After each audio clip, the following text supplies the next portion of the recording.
Hello बच्चों, तो चलिए इस प्रश्न को पढ़ते हैं। शब्दों के अक्षरों से बनने वाले शब्दों की संख्या ज्ञात कीजिए। इंडिपेंडेंस।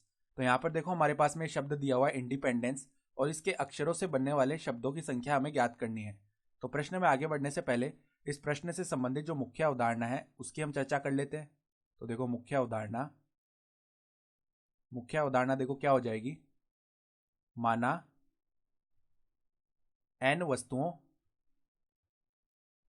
माना एन वस्तुएं हैं माना एन वस्तुएं हैं जिनमें से N1, N2, N3 इस प्रकार से कुल NR जो वस्तुएं हैं वो समान है। NR वस्तुएं समान हैं, तो वस्तुओं को व्यवस्थित करने के तरीके तो वस्तुओं को व्यवस्थित करने के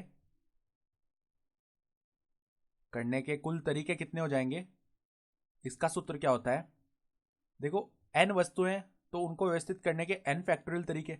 अब इनके अंदर भी एक शर्त है कि n1 जो वस्तुएं हैं वो एक प्रकार की हैं, n2 जो वस्तुएं हैं वो एक प्रकार की हैं, और n3 जो वस्तुएं हैं वो एक प्रकार की हैं। है तो ये n के अंदर ही, लेकिन ये आपस में समान है। तो ये जो समान वस्तुएं हैं इनके फैक्टोरियल से बट्टा में क्या हो जाएगा, गुणा हो जाएगा। यानी कि n1 फैक्टोरियल गुणा में n2 फैक्टोरियल गुणा में n3 फैक्टोरियल, इस प्रकार से चलते चलते जितनी वस्तुएं समान है उनके फैक्टोरियल से गुणा करते जाएंगे हम। तो यहाँ पर देखो ये जो शब्द है इंडिपेंडेंस, इसके अंदर अक्षरों की संख्या कितनी है, 1, 2, 3, 4, 5, 6, 7, 8, 9, 10, 11, 12। तो कुल 12 अक्षर है। तो इन 12 अक्षरों में से जो समान अक्षर है वो कौन कौन से है। देखो आई कितनी बार आ रहा है, आई तो केवल एक बार ही आ रहा है इंडिपेंडेंस में। एन जो है वो कितनी बार आ रहा है, एक तो यहाँ पर एक डी से पहले भी एन है और एक सी के पहले भी एन है, तो एन जो है 3 बार आ रहा है। ठीक है।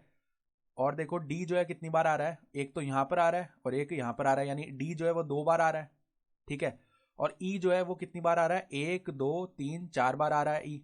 ठीक है। उसके अलावा कोई भी अक्षर बार बार नहीं आ रहा, एक बार ही आ रहा है। ठीक है। तो देखो इंडिपेंडेंस, ये जो शब्द है इंडिपेंडेंस, इंडिपेंडेंस के अक्षरों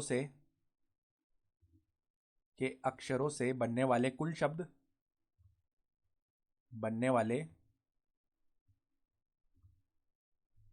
शब्दों की संख्या